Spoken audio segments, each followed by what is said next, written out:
কবিতাৰ শিৰোনাম প্ৰণাম ককা আজু ককা দেৱপতি। হে দেৱপতি, তোমাক জনাইছোঁ সশ্ৰদ্ধ প্ৰণাম, তোমাক জনাইছোঁ সশ্ৰদ্ধ প্ৰণাম। দীৰ্ঘায়ু কৰা তুমি চোমদেউ, বিশ্ব ব্ৰহ্মাণ্ডত তাই আহোমক নক্ষত্ৰ ৰূপে পৰিচিত কৰি ভূতা তৰাৰূপে প্ৰতিষ্ঠিত কৰিলা পৃথিৱী। সোণালী দেশ গঢ়াৰ হকে স্বৰ্গৰ পৰা গণদেৱতাই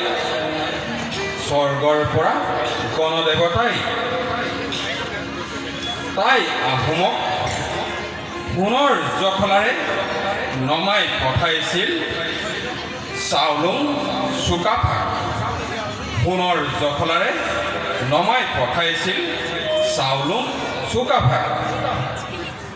সৌমাৰক সমন্বয়ৰে শইচ সোণোৱালী বৰখন প্ৰতিষ্ঠা কৰিবলৈ গণদেৱতাৰ আদেশ শিৰত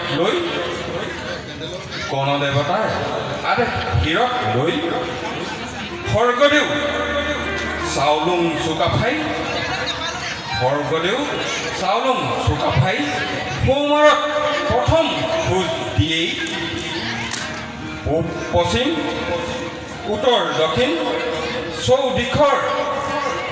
চৌদিশৰ মাটি পানী আকাশ বতাহত সিঁচি দিছিল সমন্বয়ৰ বীজ।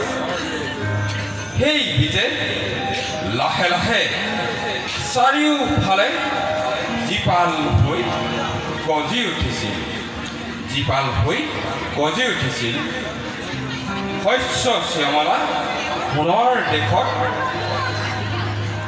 যি সমন্বয়ৰ পৰশত সাত ৰাজে আঁঠুলৈ সম্প্ৰীতিৰে একত্ৰিত হৈছিল। তাই আহোম নামৰ নক্ষত্ৰৰ কাষত সমন্বয় আৰু সম্প্ৰীতিৰে বৰ অসম গঢ়াৰ গুৰিপথাৰ গুৰিয়াল সেইজনা স্বৰ্গদেউ আমাৰেই আজু ককা। দেৱপতিৰ নাতি স্বৰ্গদেউ চাওলুং চুকাফা। সেইজনা স্বৰ্গদেউ আমাৰেই আজু ককা। দেৱপতিৰ নাতি স্বৰ্গদেউ চাওলুং চুকাফা।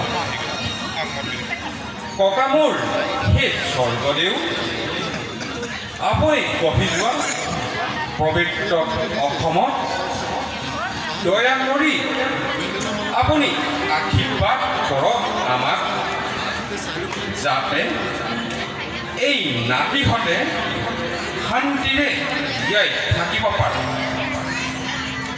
আপোনাৰ আশীৰ্বাদতেই মোৰ এই দেশ, এনেখন মৰমৰ দেশ, মোৰ আপোন দেশ, মোৰ উপজাত ঠাই। আপোনাৰ আশীৰ্বাদতেই মোৰ এই দেশ, এনেখন মৰমৰ দেশ, মোৰ আপোন দেশ, মোৰ উপজাত ঠাই ৰং পৰিব।